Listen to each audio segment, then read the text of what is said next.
Have you ever heard the name Sarah Baartman, a name that echoes the profound exploitation and injustice of the past? Sarah Baartman, also known as Saatchi Baartman, was a Khoikhoi woman who hailed from the southern tip of Africa. She lived during the late 18th and early 19th centuries, a time when racial and gender-based oppression were rife.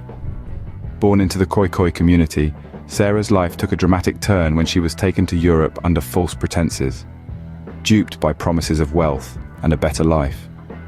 Little did she know, she was about to become a symbol of racial discrimination and gender-based oppression that was rampant in that era. Sarah's story is not just about her. It's about countless individuals who face similar fates, their lives marred by the deeply entrenched racism and colonial attitudes prevalent during their time. Let's delve into the life of Sarah Baartman, a woman whose story still resonates with us today. At the dawn of the 19th century, Sarah was lured to Europe with promises of wealth and a better life. An unscrupulous ship surgeon named Alexander Dunlop, seeing an opportunity for profit, convinced Baartman to make the voyage to England. A contract was drawn up, filled with lofty promises of fame and fortune, which Baartman, unable to read or write English, unknowingly signed. Once in England, the reality was a far cry from the rosy picture painted by Dunlop. Baartman was paraded around, not as a human being, but as an object of curiosity. Her physical features, which diverged from the European norm, were treated as anomalies. Her prominent buttocks and elongated labia were seen as markers of racial difference, feeding into the pseudo-scientific fascination of the era. This was a time when racial theories were being used to justify colonial conquests and the enslavement of peoples. Baartman, with her distinct physical features, became a living specimen in this distorted discourse. She was exhibited in shows and circuses, in places like London and Paris, where she was subjected to the prying eyes and hurtful jeers of the public. Baartman was often referred to as the Hottentot Venus, a derogatory term that reduced her to a racial caricature. Her humanity was stripped away, replaced by a degrading stereotype that reinforced the racial hierarchies of the time. Yet even in the face of such objectification, Baartman maintained her dignity, her strength, a testament to her resilience. The exploitation of Baartman was not an isolated incident, but rather a reflection of the deeply entrenched racism and colonial attitudes of the time. It was a system that saw people like Baartman not as individuals with rights and dignity, but as commodities to be bought and sold, exploited for profit and amusement. Yet, the promise of a better life soon turned into a living nightmare. Sarah Baartman became an object of curiosity, a spectacle for the entertainment of others. Her life took a tragic turn in the early 19th century when she was exhibited across Europe, her unique physical attributes putting her on display.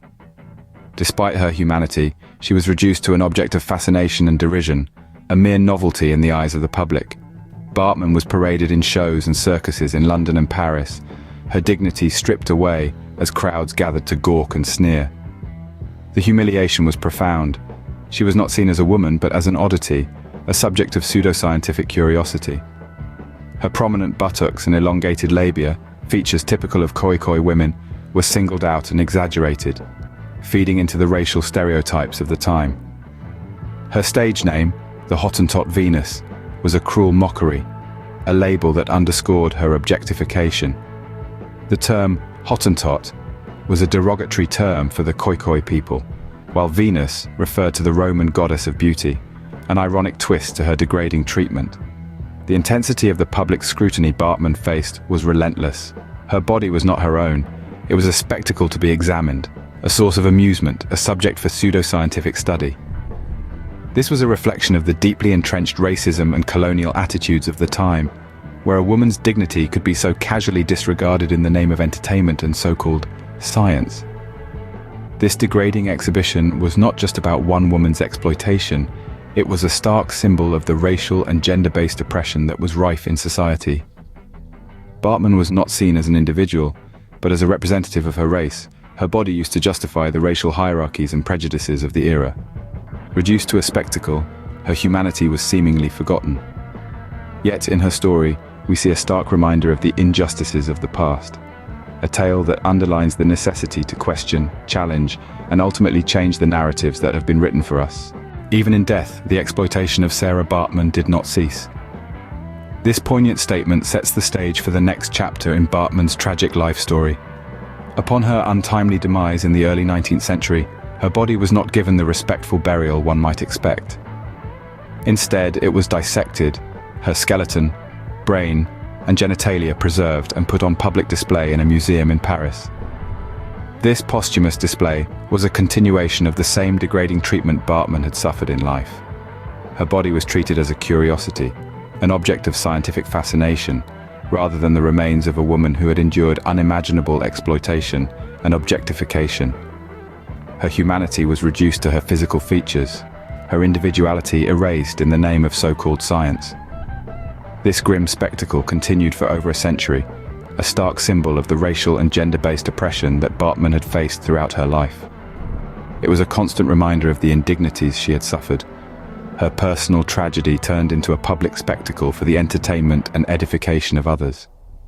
But there is a glimmer of hope in this dark tale. In the late 20th century, efforts began to repatriate Baartman's remains to her homeland of South Africa. This was not an easy task, fraught with bureaucratic hurdles and resistance, but after years of tireless advocacy, her remains were finally returned to South Africa in 2002, nearly 2 centuries after her death. This act of repatriation was more than just a physical return. It was a symbolic act of justice, a recognition of the profound wrongs done to Baartman, and a commitment to ensuring that such injustices are not forgotten. It was an acknowledgement of her humanity, a restoration of her dignity, a small but significant step towards healing the wounds of the past. Her exploitation did not end until her remains finally found peace in her homeland. Sarah Baartman's story serves as a stark reminder of the historical injustices faced by marginalized individuals, and underscores the importance of remembering and learning from our shared history. Sarah Baartman's story is a stark reminder of historical injustices faced by marginalized individuals. Her life, marked by exploitation and dehumanization, echoes through the annals of history, a poignant testament to the racial and gender prejudices of her era, prejudices that persist even today. Born in the late 18th century to the Khoikhoi community in South Africa, Baartman's life was not her own. She was reduced to an object of curiosity, a spectacle for the amusement of others. Her dignity was stripped away, her humanity ignored, all because of her physical attributes that were deemed exotic and unusual by the colonial gaze. But Sarah Baartman was more than a spectacle. She was a woman, a human being, who deserved respect, dignity, and freedom. Yet she was denied these basic rights. Her story serves as an uncomfortable reminder of the deeply entrenched racism and colonial attitudes of the time, attitudes that continue to pervade societies worldwide. Baartman's exploitation did not end with her death. Her remains were exhibited in a museum, her body parts objectified even in death. It was not until the dawn of the 21st century that her remains were finally repatriated to South Africa, allowing her to rest in peace. Sarah Baartman's story resonates with us today because it is a grim reflection of the injustices faced by many marginalized individuals. It underscores the systemic racism, colonialism, and dehumanization that pervade our societies. Her story serves as a stark reminder of the long journey we still have to undertake in combating these deeply ingrained prejudices. As we remember Sarah Baartman, we are reminded of the ongoing efforts needed to combat these deeply entrenched prejudices. Her story is not just a dark chapter in history, but a call to action, a plea for justice, and a demand for change. It is an echo of injustice reverberating through time, reminding us of the work that still needs to be done.